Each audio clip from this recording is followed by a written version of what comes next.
Hi there, you cool cats and kittens. Tonight's dinner is going to be chicken fillet stuffed with mozzarella wrapped in Parma ham, homemade Yorkshire puddings, roast potatoes, parsnips, and mange tout. Um, Now I'm just going to use one egg in the batter mix. Obviously that's what they do in France because obviously one egg is un oeuf. Um, right, we're going to start prepping the batter. As we can see, the batter mix is now ready. The method involved was beating an egg first of all till it's really light and frothy, then adding the flour and the milk and a splash of water.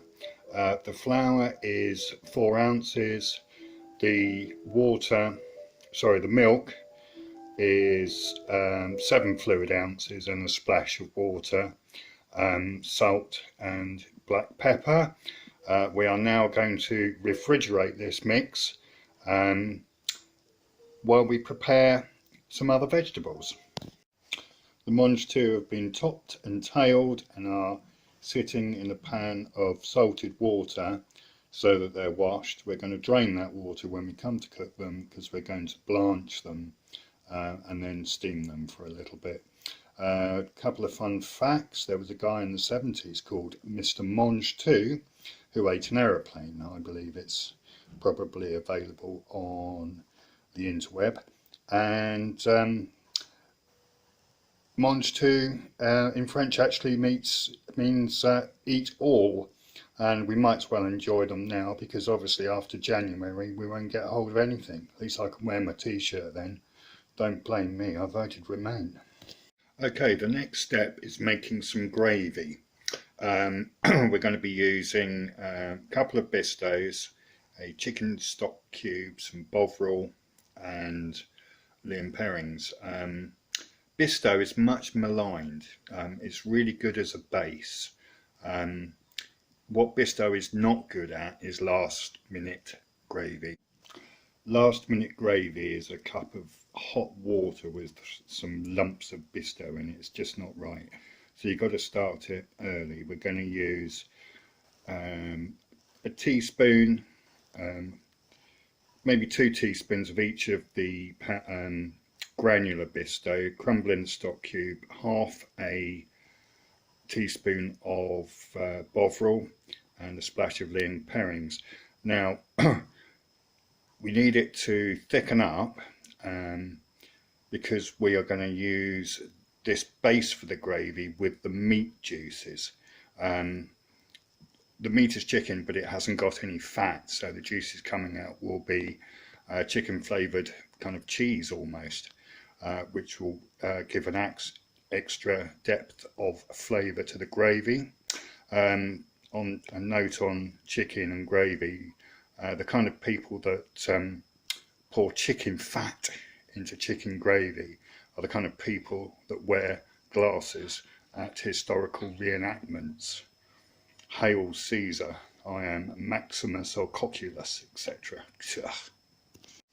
The gravy is made, it's quite thick and it's cooking with the boiling water, and then nearer the time we can play around with it to make sure, as with any good meal, it should be served with hot gravy. The next job is to peel the potatoes. For this you will need one of these. Other potato peelers are available, but they're crap. Do not be seduced by the claims of easy peeling of other potato peelers. The Lancashire peeler is the only one. The potatoes are peeled and washed. The parsnips have been washed, but they're still in their skins because I think they taste better that way. But we're not going to boil the parsnips at the same time as the potatoes. Basic rule of thumb is once the water's boiling for the potatoes, then you put the parsnips in because you don't want to overcook them. People that overcook parsnips are like people that overuse the word literally, as in, oh, literally my head exploded. Well, it obviously didn't, otherwise you'd be dead. Oh, God. Okay, next job is the chicken fillets. We're going to tidy them up. We're going to get rid of any fat or blood spots or what have you. Just generally tidy them up. Then we're going to cut a line down the middle, not all the way through because you need it to make the seal when you put the cheese in. And then we're going to press a heavy plate down to flatten it out. Okay, so that's the job we're going to do next. Parma ham laid out, ready to wrap the chicken. We're going to get the chicken out in a minute. Salt, pepper, mozzarella in the middle. At this stage, if you're cooking this dish, you can add other stuff to it like chilies, lemon zest, whatever kind of rocks your boat to fill the chicken in the middle. Now, the reason it's on tin foil is because we're actually going to cook it in the style that's called en papillote, which means in the parcel. We're actually going to steam the chicken, and hopefully when you cut into it, it'll all be gooey inside. Obviously, Danny, you're not used to that experience, but maybe you can enjoy it through the medium of this video. Okay, the chicken is parcelled. Filled with mozzarella cheese, salt and freshly ground black pepper. I wasn't too worried about the sides of the ham meeting in the middle and rolling it, because I knew I had 6 slices of this ham, which was 2 underneath, 1 on top to seal it. Other hams you can use for this are Serrano ham, but then you only get 5 slices. And you have to be a bit more practical. The other thing I've done is there's 2 slices when I cleaned up the fillets that I carve off, and I use those as timers on the outside. Once the little timers are ready, you're 10-15 minutes away from your chicken in the parcel being ready. Obviously, those brings back memories, because Mr. Riddick used to have those little bits of chicken, but you know, every time I miss him I can always watch Danny's video of him doing the mushrooms, and somehow he seems that much closer. We used to buy him chub, it looked the same going in as it did coming out, and it, oh Danny, your mushrooms. Okay, potatoes are done, they are steaming. We need to steam these for at least 5-10 minutes, get the moisture off of them. If they've been bashed, they're going to go into hot oil.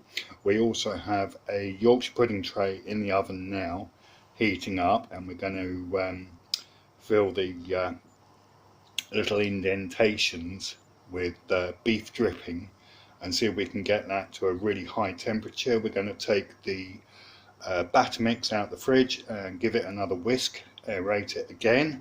Hopefully molecular gastronomy has occurred in the fridge where the flour starts binding with the egg and the milk. You know, it's a bit Heston, but hey, there you go. Okay, potatoes into the hot oil. The oil is a mixture of vegetable oil and olive oil, so it can reach quite a high heat.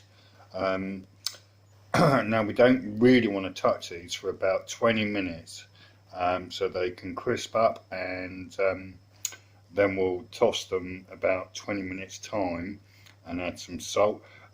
Also at the end there we've got some onion, because the smell of kind of frying onion always gets people in the mood for a bit of food.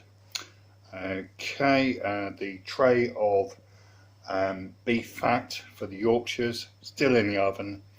We're hoping to get that shimmering, and then we'll do the Yorkshires, but first the roasties got to go in. They're about 40 minutes, Yorkshires 30, and the chicken about 25 minutes. As you can see, tester pieces there, wrapped in the foil.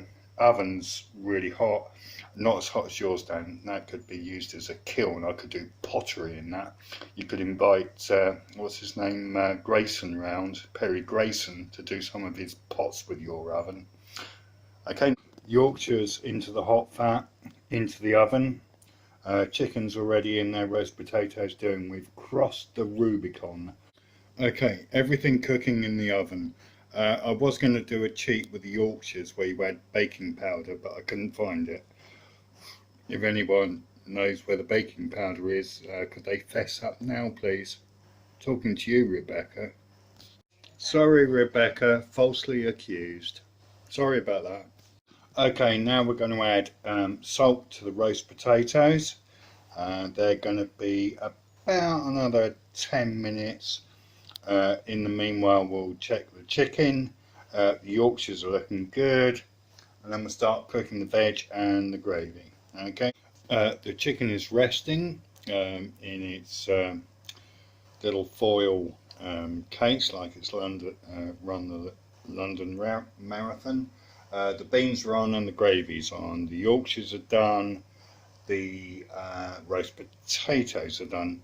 We really have crossed the Rubicon here, actually, which comes from Roman history when Julius Caesar crossed his legions across the Rubicon, which is a river in Rome. It means a course of irrevocable action. On that note, we'll have a look at the finished dish. And here we see the finished dish. We've got the mange tout, we've got the chicken, homemade Yorkshires, homemade roasties, parsnips, and a delicious gravy.